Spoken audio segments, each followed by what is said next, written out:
ফ্রান্সের সাথে 10 বছর মেয়াদী প্রতিরক্ষা চুক্তি স্বাক্ষর করছে ভারত। সবচেয়ে গুরুত্বপূর্ণ চুক্তিটি হল ফ্রান্সের প্রযুক্তিতে বহুমাত্রিক ব্যবহার উপযোগী হেলিকপ্টার তৈরি করবে দিল্লি। এছাড়াও তথ্য প্রযুক্তি বিনিময় সহ মোট 20টি চুক্তি স্বাক্ষর করেছে দুই দেশ। ফ্রান্সের প্রেসিডেন্ট ইমানুয়েল ম্যাক্রোর দিল্লি সফরে দুই দেশের সম্পর্ক নতুন উচ্চতায় পৌঁছেছে বলে মন্তব্য করেছেন ভারতের প্রধানমন্ত্রী নরেন্দ্র মোদী। ফ্রান্সের কাছ থেকে 114টি রাফাল যুদ্ধবিমান কেনার কথা আগেই জানিয়েছিল ভারত। এবার জানা গেল বহুমাত্রিক কাজে ব্যবহার করা যায় এমন হেলিকপ্টার বানাবে দুই দেশ। মুম্বাইয়ে প্রতিরক্ষা, বাণিজ্য, প্রযুক্তি, মহাকাশ গবেষণা সহ বিভিন্ন গুরুত্বপূর্ণ ইস্যুতে আলোচনায় বসেন ফ্রান্সের প্রেসিডেন্ট ইমানুয়েল ম্যাক্রো ও ভারতের প্রধানমন্ত্রী নরেন্দ্র মোদী। বৈঠক শেষে মোদী জানান, দুই দেশের মধ্যে 20টি চুক্তি স্বাক্ষর হয়েছে। সবচেয়ে বড় আলোচনা যৌথভাবে দুই দেশের বহুমাত্রিক হেলিকপ্টার তৈরির প্রকল্প নিয়ে। এর প্রতীকী উদ্বোধন করেন দুই নেতা।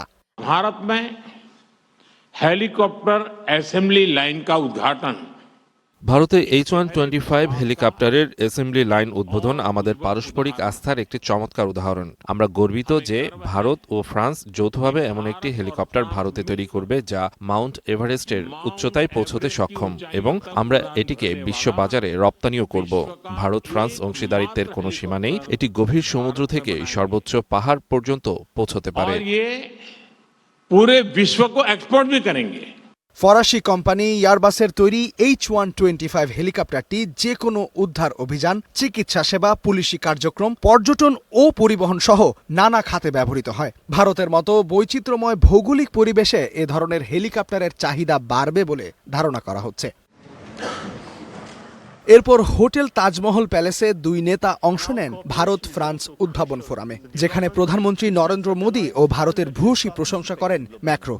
Our high-level cooperation allows us to develop next-generation engines. Bharat ও ফ্রান্স পরবর্তী প্রজন্মের ইঞ্জিন, বহুমুখী হেলিকপ্টার, উন্নত যুদ্ধবিমান ও সাবমেরিন তৈরি করতে সাহায্য করছে। প্রধানমন্ত্রী মোদী এই অংশীদারিত্বে যে অসাধারণ আস্থা দেখিয়েছেন তার জন্য আমি তাকে ধন্যবাদ জানাই।